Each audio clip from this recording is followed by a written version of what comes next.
Eles não se destacam por designs chamativos, nem por motores enormes. Também não ostentam interiores luxuosos ou acabamentos extravagantes. No entanto, seus clientes sabem.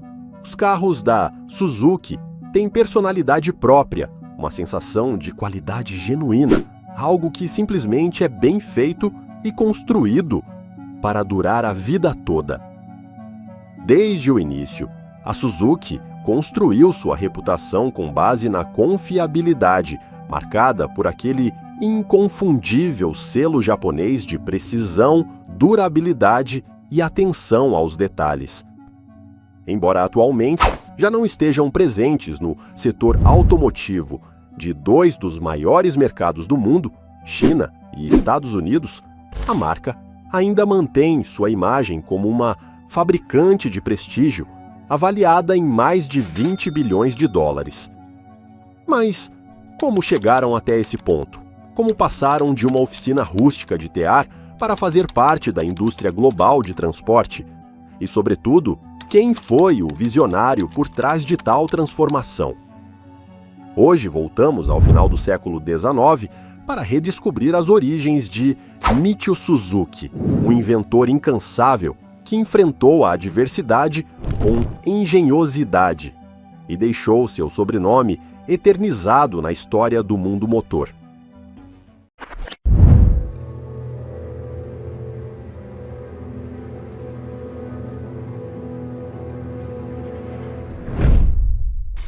Corria a década de 1880 e o Japão atravessava uma profunda transformação. Após mais de 300 anos de isolamento e relativa paz sob o período Edo, a restauração Meiji estava em pleno curso, abrindo o país ao comércio exterior e adotando com surpreendente velocidade os modelos industriais do Ocidente. Foi nesse contexto de reformas marcantes que nasceu Michio Suzuki, em 18 de fevereiro de 1887, na pequena vila de Hamamatsu, na província de Shizuoka. A vida cotidiana era difícil.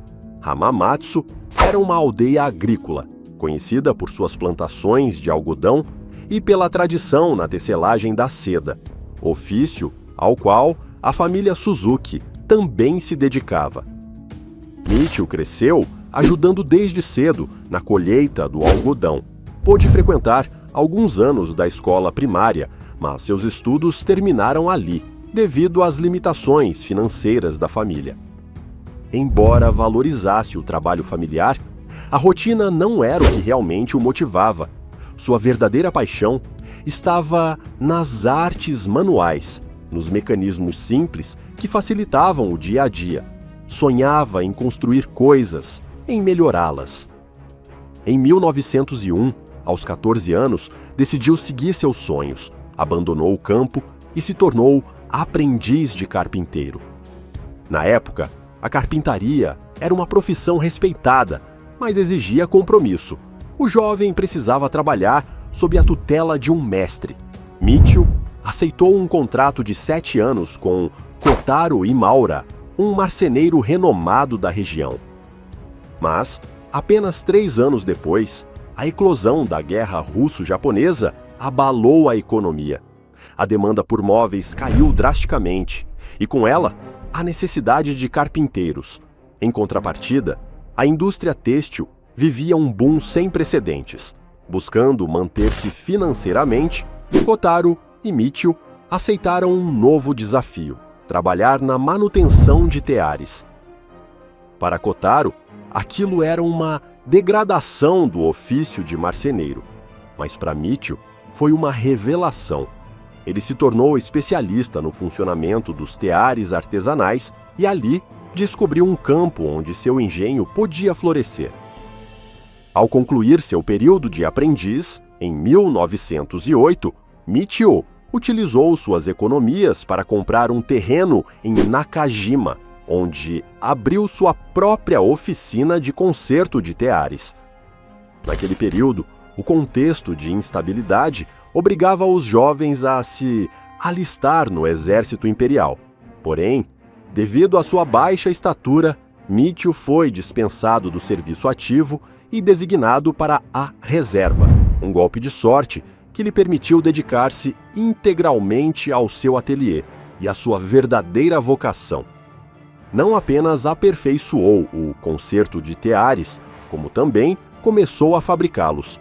Inspirado por Sakichi Toyoda, que havia criado um tear automático para aliviar o esforço da própria mãe, Michio construiu em 1909 um tear de pedal como presente para sua mãe. Lembrava bem do esforço físico que ela e tantas outras mulheres faziam ao tecer manualmente. Sua invenção era simples e eficiente, multiplicando a produtividade em até 10 vezes. A fama do jovem Suzuki e seu tear inovador logo se espalhou pelas comunidades vizinhas. Com apenas 22 anos, iniciou a produção em escala e fundou sua primeira empresa, Suzuki Loom Works. A década seguinte foi de crescimento constante. Michio não se acomodou com o sucesso inicial, aprimorou os projetos, incorporou peças metálicas e registrou novas patentes, inclusive teares capazes de criar padrões quadriculados e coloridos, algo incomum para uma época. Em 1920, a Suzuki Loom já não era apenas uma oficina local, empregava mais de 100 pessoas e foi listada na Bolsa de Valores como Suzuki Loom Manufacturing Company, consolidando-se como um nome relevante no setor têxtil do Sudeste Asiático. Visionário, Michio transferiu sua produção para uma fábrica maior em Aioicho, Hamamatsu. Sua ambição parecia não ter limites, mas o sucesso, como a história nos mostra, raramente é uma linha reta. O crescimento da concorrência internacional começou a saturar a indústria têxtil, e dentro do próprio Japão surgiu seu maior desafio, o tear automático de Sakichi Toyoda, capaz de parar automaticamente quando um fio se rompia, uma revolução tecnológica no setor. A isso somou-se a Grande Depressão de 1929, que impactou drasticamente a economia global. Para a Suzuki, que dependia de exportações, foi um golpe duro. A demanda internacional evaporou quase da noite para o dia. E se algo podia piorar, era a invasão japonesa à Manchúria, em 1931. Com a consolidação da ocupação em 1933, vieram os bloqueios econômicos ao Japão imperial. As exportações desabaram. Diante desse cenário de concorrência brutal, crise econômica global e tensões geopolíticas crescentes, Michio Suzuki compreendeu que sua empresa precisava se reinventar e que o caminho passava por uma indústria completamente nova.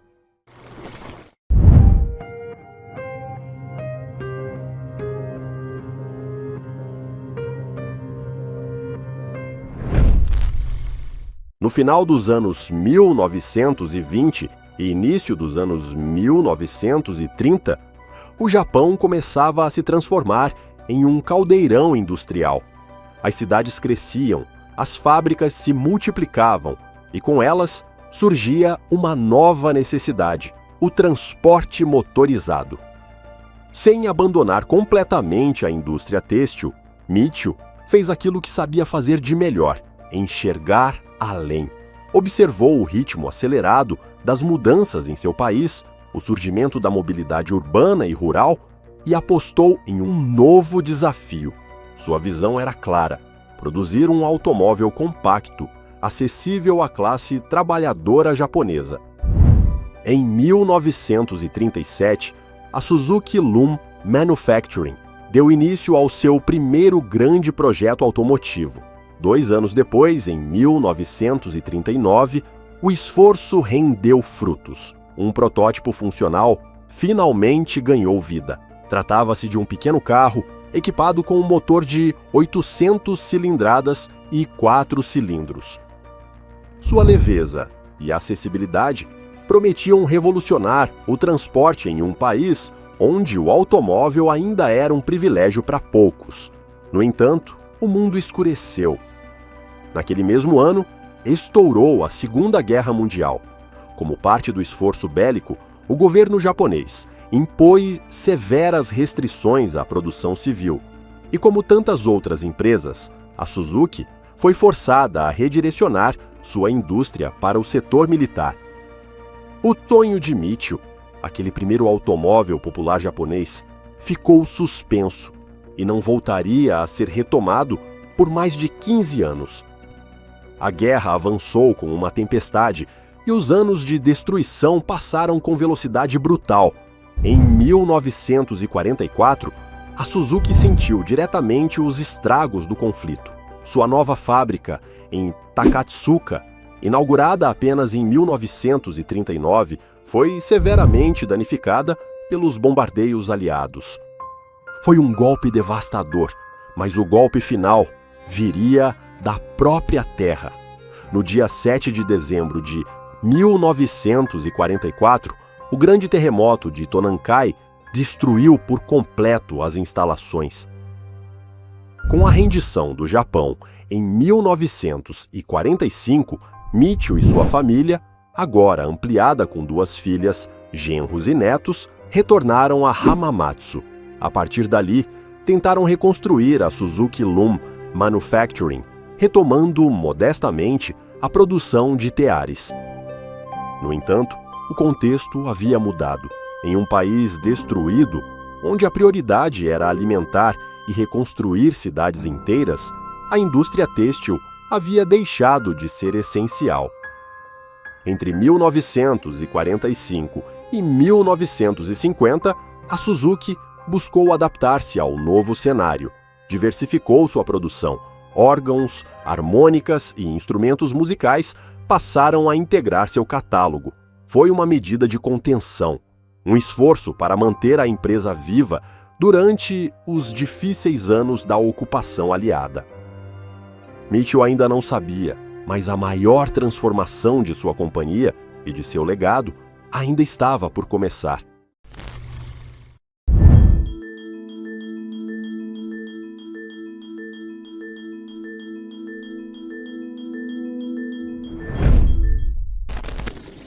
Após o Tratado de São Francisco, o Japão iniciou uma reconstrução agressiva. Era um arquipélago devastado, com milhões de pessoas sobrevivendo na pobreza e no desemprego. Para Michio Suzuki, a realidade era crítica, mas não era o fim, e sim o início de uma nova oportunidade. O país precisava se mover, e isso significava uma coisa: transporte acessível. Em 1952, a Suzuki lançou seu primeiro veículo motorizado, a Power Free, uma bicicleta equipada com um pequeno motor 2 tempos de 36 centímetros cúbicos e apenas 1 cavalo de potência. Sua principal inovação era a versatilidade. O usuário podia pedalar, usar o motor ou combinar ambos. O conceito foi um sucesso absoluto. Chegaram a ser produzidas até 4.000 unidades por mês. No ano seguinte, a marca apresentou a Diamond Free, um modelo com aparência mais próxima de uma motocicleta, motor de 60 cilindradas e 2 cavalos de potência. As vendas ultrapassaram as 6.000 unidades mensais. E em 1954 veio a Koleda, a primeira motocicleta de verdade. Com 90 cilindradas, motor 4 tempos e velocidade máxima de 65 km por hora, tornou-se um símbolo. Seu nome, derivado da expressão "This is the one", ou "é esta", refletia uma verdadeira declaração de intenções. Com a Koleda, a Suzuki começou a moldar seu DNA esportivo e inscreveu-se na lendária corrida Pinyi Fuji Hill Climb e venceu, superando nada menos que 86 concorrentes. Nesse mesmo ano, a empresa mudou oficialmente de nome. Nascia a Suzuki Motor Corporation. Mas Michio ainda não havia esquecido seu sonho mais ambicioso. E em 1955, ele o concretizou com o lançamento do Suzulite, um microcarro desenhado para as massas. Mais que um carro acessível, o Suzulite foi um pioneiro tecnológico. Trazia tração dianteira, suspensão independente e direção por pinhão e cremalheira, soluções que só se tornariam padrão na indústria décadas depois. Conta-se que seu primeiro comprador foi um médico rural que precisava chegar a qualquer lugar, sob qualquer condição climática. Essa exigência virou uma filosofia de projeto: confiabilidade acima de tudo. Com sua visão cumprida, Michio Suzuki se aposentou da presidência em 1957, aos 70 anos.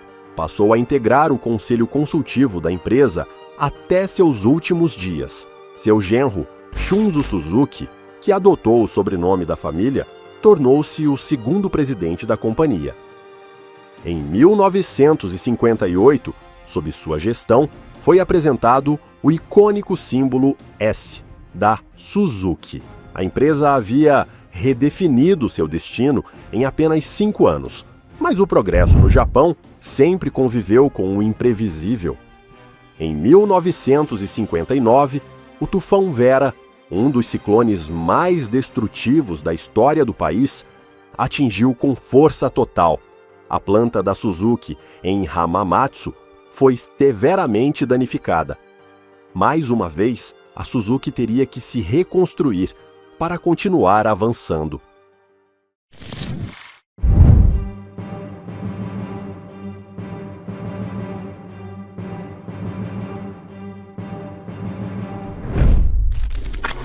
Durante os anos 60, a Suzuki ressurgiu mais uma vez. A fábrica principal foi reconstruída e a empresa ampliou sua linha de automóveis enquanto consolidava sua presença nas competições de motociclismo. Em 1961, a Suzuki expandiu sua gama de produtos com o lançamento do Carry Suzulite, seu primeiro utilitário, uma microvan leve projetada para atender às necessidades de um Japão em plena reconstrução. Nascia ali a família Suzuki Carry, que se tornaria uma das linhas mais duradouras da marca. Paralelamente, a Suzuki começava a se destacar em outro cenário: o esporte a motor.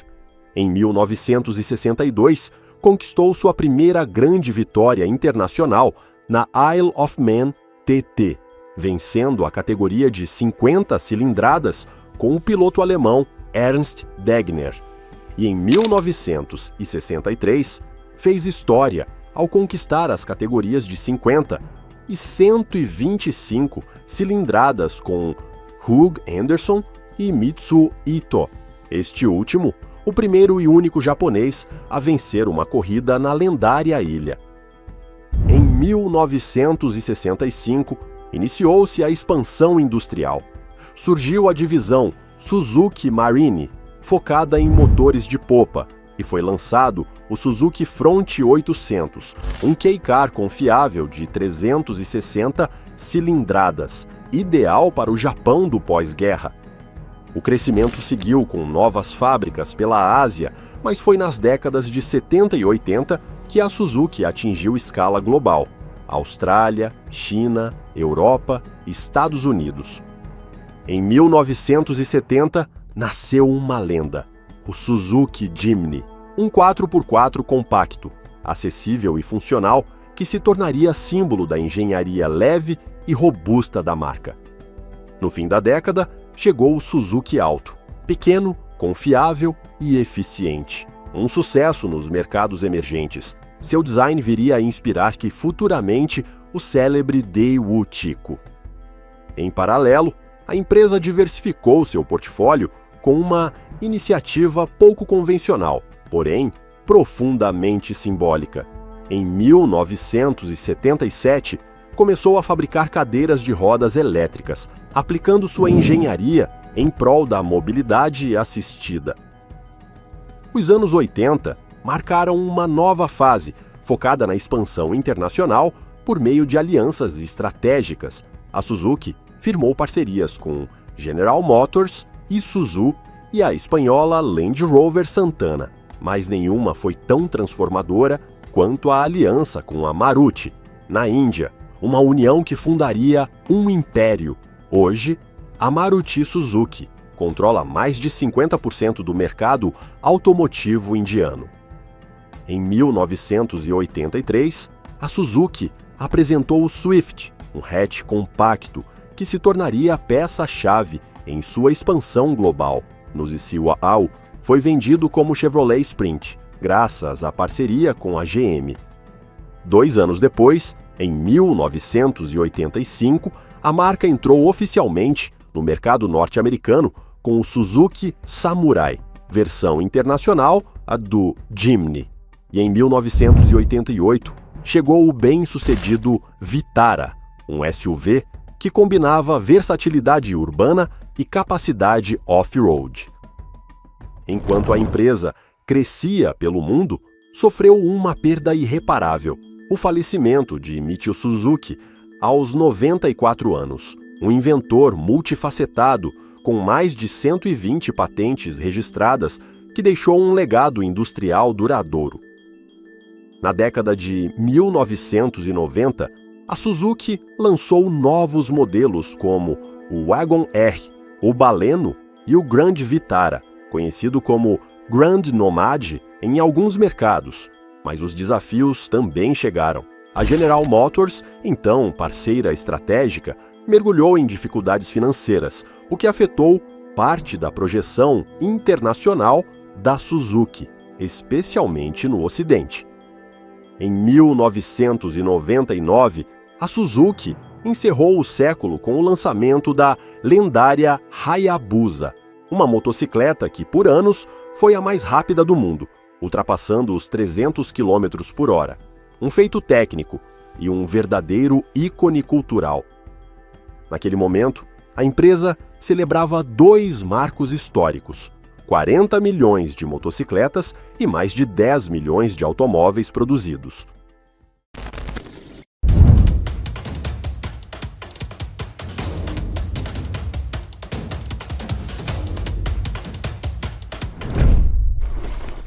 Com a virada do milênio, uma nova liderança assumiu o comando da empresa. Osamu Suzuki, outro genro de Michio, foi a figura-chave por trás da expansão global da marca até 2015. O século XXI trouxe uma nova era de alianças estratégicas, algumas promissoras, outras fracassadas, que redefiniriam os rumos da Suzuki.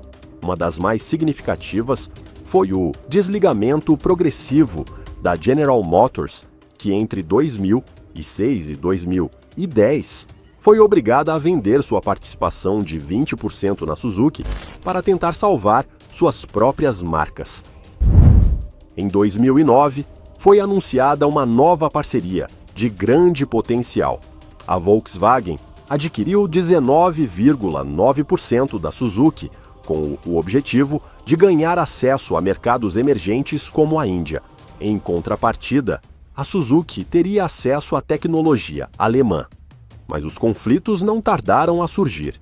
Em 2010, ficou evidente que as expectativas não estavam alinhadas. A Volkswagen queria exercer controle estratégico, enquanto Osamu Suzuki rejeitava qualquer tentativa de subordinação. A Suzuki não será mais uma marca no Império Alemão, declarou. A situação se agravou quando a Suzuki firmou um contrato com a Fiat para a aquisição de motores, algo que a Volkswagen considerou uma violação do acordo. Em 2011, a Suzuki solicitou a dissolução da aliança e levou o caso à arbitragem internacional. Em 2015, conseguiu recomprar as ações e romper formalmente o vínculo. O episódio terminou com tensões visíveis e um desgaste significativo na imagem e gestão da companhia. Nesse mesmo ano, a Suzuki encerrou a produção de automóveis nos Estados Unidos após uma queda contínua nas vendas. Apenas suas divisões de motocicletas e motores marítimos continuam ativas no país. Em 2018, também se retirou da China, após o fim do acordo com a Chang'an Automobile e diante da crescente preferência dos consumidores chineses por SUVs e veículos de maior porte. Mas em 2019, surgiu uma nova esperança estratégica. A Toyota adquiriu 5% da Suzuki, enquanto a Suzuki passou a deter uma pequena participação em sua nova parceira. A aliança permitiu à Toyota fortalecer sua presença na Índia, onde a Suzuki é líder absoluta, e a Suzuki obter acesso às avançadas tecnologias híbridas e elétricas da Toyota.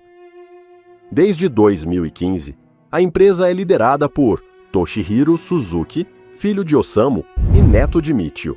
Sob sua gestão, a Suzuki tem se concentrado em eletrificação, mobilidade sustentável e eficiência energética, consolidando tecnologias como a Smart Hybrid. A Suzuki permanece notavelmente uma empresa familiar. Em 2025, a Suzuki Motor Corporation emprega mais de 60 mil pessoas, atua em mais de 190 países e mantém uma capitalização de mercado próxima dos 20 bilhões de dólares. Em termos globais, é o 9º maior fabricante de automóveis e o 5º em motocicletas. Mas além dos números, o espírito de Michio Suzuki continua presente. Sua visão, inovação, acessibilidade e confiabilidade segue sendo o núcleo identitário da empresa. Um século após sua fundação, a Suzuki continua em movimento, fiel às suas origens, mas sempre com os olhos voltados para o futuro. E assim, concluímos a história da Suzuki Motor Corporation, uma marca japonesa que, sem recorrer ao exagero ou ao espetáculo, soube, ao longo de mais de um século, manter-se fiel ao legado de seu fundador, Michio Suzuki. Se você é fã da Suzuki ou do universo automotivo, não se esqueça de deixar seu comentário. E se essa história te prendeu, talvez você queira descobrir como uma empresa que fabricava aviões de guerra acabou conquistando a indústria automotiva, tornando-se símbolo de confiabilidade global. Subaru. Nos vemos no próximo vídeo.